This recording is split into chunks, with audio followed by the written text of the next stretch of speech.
What's poppin' YouTube? The world is so complicated. We see people on social media or from movies living these incredible lives, and we always wish this could be us. We long for something greater in our life, tired of the dull, boring cycle that goes on. But I guarantee you, now more than ever, with the convenience of phones and the internet, and the various ways we digest content and entertainment, this all disables us from experiencing things for our own hand. People started giving up. Now all we do is daydream. Our heads in the clouds and our minds never fully in the moment. We tend to be so distant from what's really in front of us, and more often than not, we lose sight of why we do these things and why they're important to us. This is the message of The Secret Life of Walter Mitty. I have fond memories of this movie, but I don't think I ever really understood it until recently. And the way I rediscovered my love for this movie was certainly unconventional, since I did watch it in my math class, but I couldn't help but fall in love with it again. Let me run down the plot for you. Walter Mitty is an average guy who probably has one of the most meticulous jobs ever that honestly, most people can overlook, and I can see why. Being a negative assets manager at Life magazine, it definitely sounds really boring. And we see him as an awkward and very uninvolved guy when it comes to social life, in the office, or anything else besides family and work. Throughout the movie, he has daydreams of essentially something more grand, of something he would want to do. He really only has these fantastical moments in his head, however. It is until he can't find an important image for the last issue of Life magazine, from a good friend of his, Sean O'Connell, who's essentially everything Walter isn't, that he needs to escape his comfort zone. So he goes off to find Sean, and to hopefully locate the last image before the issue drops and he potentially loses his job.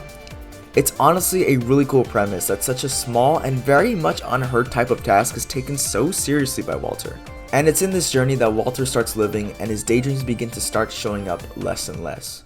It's important to understand who Walter is. Despite what I said about him being extremely average, it's important to understand his daydreaming as a whole. Whenever it happens, typically it's in a confrontation where he has to make up a dicey decision.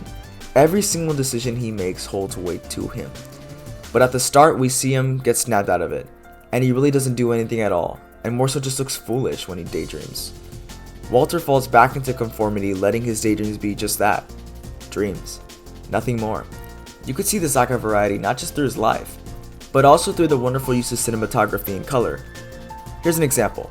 As Walter passes through the hall, we see these bright, vibrant colors, but once he turns the corner, the drab gray color scheme of the workplace flushes there, and all of a sudden the conformity kicks back in. The only thing that stands out is his flamboyant sister with a wild hairstyle, who actively shows her more lively side, which contrasts with Walter's awkwardness, and his demands that she ditch her acting gig and go help their mom, focusing on the task at hand. This movie honestly just looks very stunning, with lots of beautiful landscape shots of not just the city, but the many lush and nature-filled lands Walter travels to in his adventure. And I guess I should just say it, but these daydream scenes are some of the highlights of this film. They are straight up hilarious and epic. One has him getting into an intense battle with his boss over a Stretch Armstrong toy, and another having him grow old with his love interest Cheryl, to the point he has a Benjamin Button situation going on. And it is so extremely weird and hilarious that it fits so perfectly with this movie. Honestly, this is the kind of stuff I'd be imagining in my head too. You know what else I dream about? You guys subscribe to the channel. But let's make that a reality. If you're enjoying this video, subscribe. Alright, let's get back to the video. This movie also just depicts social awkwardness really well. Some scenes gave me secondhand embarrassment, but that was the point. This creates a lot of good comedic moments that honestly I'm sure hit a little too close to home for many. And the gag of his eHarmony advisor setting up his account and calling him at the most random moments is one of the best running jokes I've seen. This film has some good comedy elements, but still manages to be more serious when it needs to be. There's a scene where Walter finally finds Sean, and Sean is observing a mountain lion. Sean drops probably one of the most genuine quotes that fits especially with today's modern culture. Beautiful things don't ask for attention. In a world where people follow trends to make themselves conform and be more appealing, and post themselves craving a sort of validation from their internet followers, this quote is basically the antipathy to this ideology, and I love it. People seek to be heard and make themselves look good to garner attention and all this validation, but sometimes the most beautiful things are the things you won't find with any filter. They might be out there, somewhere, or right in front of you. And this is what the movie is about. By all means, of course it's okay to use technology and post on things like social media, but you cannot forget to live in the moment. When are you gonna take it?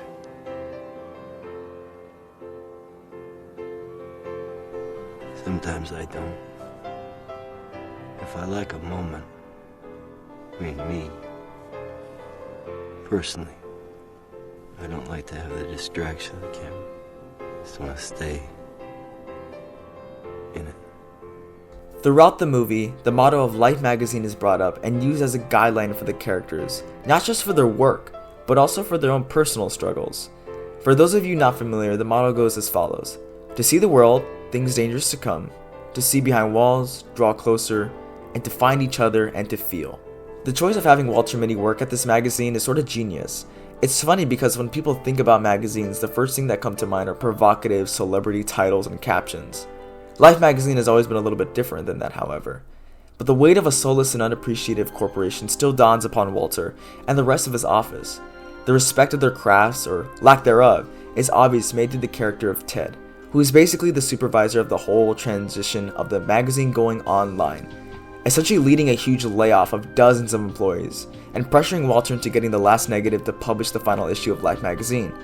Ted has no respect for his work, and basically views him as useless and unessential. It's either people fall into their place, or they face the consequences. Reminds me of another soulless corporation. People are so genuinely afraid of being different, and so many do what is easy. We scroll on our phones, we live dull lives because that's what we are told to do. And we always wonder, what could we do different?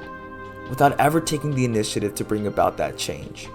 How many people do you know who say, "Oh man, I had this dream where I was a movie star," or "I wish I could travel more," but that's just all wishful thinking. So, why don't you strive to fulfill those dreams? Why don't you make those dreams a fact? Even for little things like exercising or finding motivation, we often wait for the will to do these things to kick in and saying, "Once I start, I will be great." But I guarantee you, that motivation will only be brought upon when you do something first. The urge to do something is different from motivation. You might get a small burst of energy causing you to do something, but then you might lose it just as quickly as you gained it. It's up to you to continue disciplining yourself, and only then will the motivation continue. It's something I think everyone struggles with, to break out of that comfort zone, to stop daydreaming and live in the actual moment. Apart from the nostalgia I have for watching this movie holds up extremely well, and it is important more now than ever. The growth of social media and the idea of being someone grand and living a life that's like something out of a dream has been engraved in our culture. People see how happy and lively other people are on social media, and we more often than not strive to be like them. But most people never do.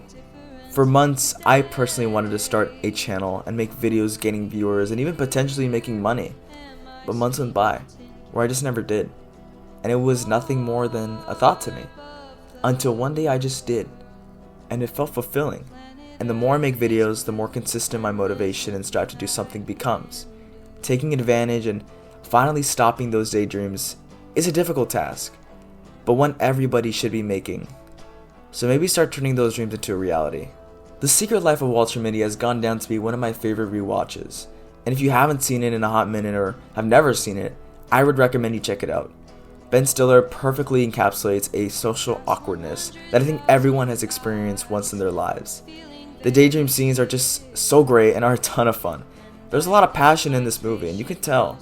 There are some beautiful shots of landscapes and awesome scenes that feel so insane that you just have to watch them to love them. The message conveyed is something we can all appreciate and take action with. And that's The Secret Life of Walter Mitty for you. I hope you all enjoyed this video, and if you did, subscribe and leave a like. There are big things to come in the future, and you don't want to miss them. I'll catch you all later. Can you hear me, Major Tom? Can you hear? Am I floating in a tin can? Far above the moon.